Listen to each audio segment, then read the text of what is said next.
0.15, 2.5, 0.75 എന്നീ സംഖ്യകളുടെ LCM കാണുക. നമുക്ക് ദശാംശ സംഖ്യകളുടെ LCM ആണ് കാണേണ്ടത്. ദശാംശ സംഖ്യകളുടെ LCM കാണുമ്പോൾ ആദ്യം ഈ സംഖ്യകളിലത്തേക്ക് ദശാംശം നീക്കിക്കളയണം. ഇവിടെ ദശാംശം കഴിഞ്ഞിട്ട് 2 അക്കമുണ്ട്, ഇവിടെ ദശാംശം കഴിഞ്ഞിട്ട് 1 അക്കേ ഉള്ളൂ, ഇവിടെ ദശാംശം കഴിഞ്ഞിട്ട് 2 അക്കമുണ്ട്. അപ്പോൾ ഏതാണ് കൂടുതൽ? 2 ദശാംശ സ്ഥാനമാണ് കൂടുതലുള്ളത്. അതുകൊണ്ട് എല്ലാത്തിലും 2 ദശാംശ സ്ഥാനം വലത്തോട്ട് നീക്കുക. ഇതിൽ 2 ദശാംശ സ്ഥാനം വലത്തോട്ട് നീക്കുമ്പോൾ ഈ സംഖ്യയിൽ ദശാംശം ഇല്ലാണ്ട് സംഖ്യ 15 എന്നാവും.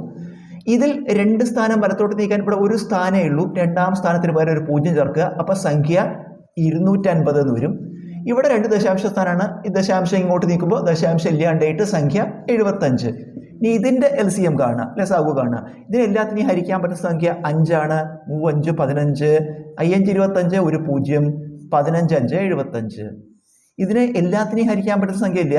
50നെയും 15നെയും നമുക്ക് 5 കൊണ്ട് ഹരിക്കാം. 5 കൊണ്ട് ഹരിക്കുമ്പോൾ 3നെ ഹരിക്കാൻ പറ്റില്ല, ഇറക്കിയിടുക. 50 5, 5 50, 15 5, 3 5 15.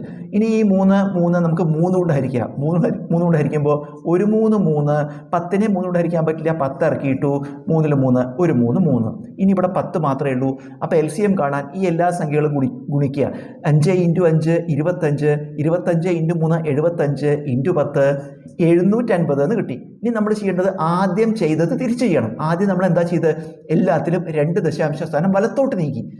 ഉത്തരം കണ്ടതിന് ശേഷം ആ 2 ദശാംശ സ്ഥാനം ഇടത്തോട്ട് തന്നെ നീക്കുക.